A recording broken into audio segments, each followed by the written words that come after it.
Sur Europe 1. Lors de la revue de presse, Olivier Delagarde. Rebonjour Olivier. Bonjour Dimitri, bonjour à tous. Et Eugénie Bastier est rentrée dans le studio. Je tiens à le signaler. Ce matin, mon bon Olivier, les journaux ont du vague à l'âme. C'est qu'ils ont regardé le rugby hier soir et c'était pas trop les bandas. Cette victoire plus qu'étriquée des Bleus à Lille face à l'Uruguay.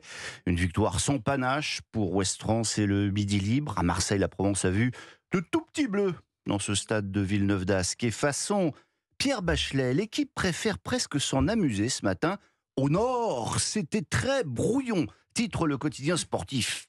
Oh la belle purge, s'exclame même Renaud Bourrel dans ses colonnes. Les tricolores ont réussi la performance de transformer ce qui devait ressembler à une fête en une infâme tambouille. Seule chose à retenir peut-être, souligne l'équipe, Chalureau est passé inaperçu. C'était effectivement l'une des curiosités de ce match. Comment allait réagir le public pour la première apparition du deuxième ligne français au cœur d'une polémique depuis 10 jours. 2 députés insoumis s'étaient indignés de sa présence parce que Bastien Chalureau a été condamné en 2020 pour des faits de racisme. Son apparition sur les terres d'Adrien Quatennens n'a pas provoqué la moindre réaction négative du public. Ce qui nous amène à la politique avec là encore un peu de vague à l'âme à gauche. Parce qu'à l'occasion de sa fête ce week-end, l'Humanité a eu la mauvaise idée de commander un sondage à l'IFOP sur l'état de la gauche. Sous le titre « 10 ans d'évolution », Aurélien Souchère le reconnaît, le premier chiffre qui saute au visage n'est pas enthousiasmant.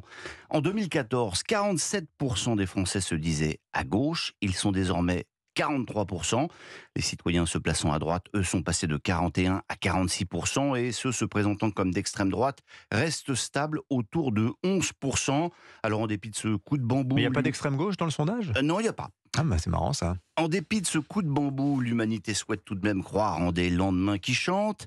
L'engagement en faveur du climat, par exemple, apparaît comme étant de gauche aux yeux des Français, souligne le journal, qui y voit une victoire culturelle de son camp. Alors, pour l'écologie, c'est un fait. Pour la lutte contre l'antisémitisme, en revanche, c'est beaucoup moins sûr. En complément de cette enquête, lisez dans Le Monde la demi-page que signe Emmanuel de Bono. Cet historien, membre du bureau exécutif de la LICRA, il dénonce une partie de la gauche qui ne fait plus obstacle à l'antisémitisme.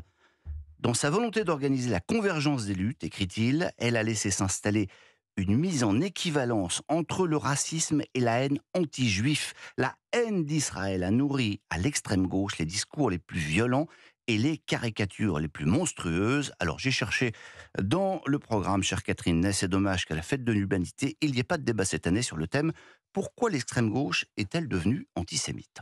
Alors l'espoir, il faut peut-être le chercher hors de nos frontières ce matin. Oui, encore que la politique française revient toujours assez rapidement dans vos journaux, vous allez voir. Mais vous avez raison, nombreux sont les quotidiens à saluer ce matin ces Iraniennes qui luttent pour leur liberté depuis tout juste 1 an.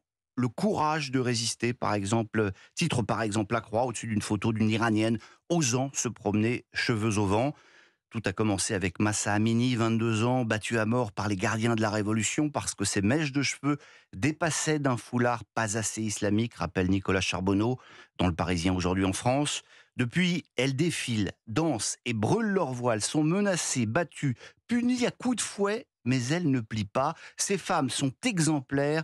Nous devrions partout dans le monde être leur porte-voix. Pourtant, poursuit le directeur des rédactions du Parisien, certains préfèrent évoquer la police du vêtement ici, en France, avec l'affaire de l'abaya, plutôt que de dénoncer la police des mœurs iranienne, quand je vous disais que la politique française revient rapidement. Alors justement, après les Iraniennes, les femmes françaises, Olivier. Oui, faut-il être fou pour avoir des enfants? C'est le très branché magazine Society qui s'interroge en une, parce que ça crie, ça pleure, ça coûte cher, et puis c'est pas très écolo, les enfants. C'est vrai. Le journal prend fait et cause pour ces child-free, comme il faut les appeler, pour être dans le coup. Elles seraient de plus en plus nombreuses. En 2010, ne pas avoir d'enfants séduisait 5% des femmes. Elles sont désormais 30% selon un sondage récent du magazine Elle. C'est le mouvement MeToo qui a ouvert les yeux du monde sur la série d'injonctions dont les femmes sont victimes, écrit Théo Dedmat. Femmes soumises, femmes fragiles ou femmes mères. Allez, finito, fermez le banc. Bon, après ça, je sais ce que vous allez me proposer, Dimitri, parce que vous êtes sympa. Vous allez me dire, allez, on va boire un coup pour se remettre. Mais oui. Eh ben non. Oh. Parce que ça non plus, ça ne se fait plus du tout. C'est dans le Wall Street Journal, traduit par l'opinion, que j'ai découvert ça. Aux États-Unis, les pots après le boulot, c'est fini. L'afterwork. Oui, aller au resto avec vos collègues, n'y pensez même plus. L'année dernière, les Américains ont fait 264 millions de dîners après le travail, ce qui correspond à une baisse de 43% par rapport à l'avant-Covid. Les salariés américains choisissent désormais de ne pas passer une minute de plus que nécessaire avec leurs collègues. Et pourtant, pendant des décennies, une règle tacite de la culture de bureau a impliqué qu'une grande partie du travail ou du réseautage se faisait après le boulot. Désormais, même les plus ambitieux rentrent chez eux. Et en plus, avec le Covid, ils sont devenus bons cuisiniers, paraît-il. Voilà Dimitri. Plus de pot, plus de bistrot, et pourtant, après le match d'hier, ça nous aurait fait du bien.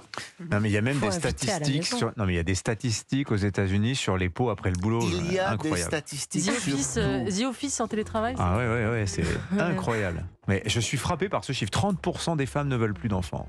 Allez donc. C'est un chiffre très important. Ça ferait un bon débat chez Pascal Pro et vous, ça. Dites-moi, mon cher Pascal, bonjour.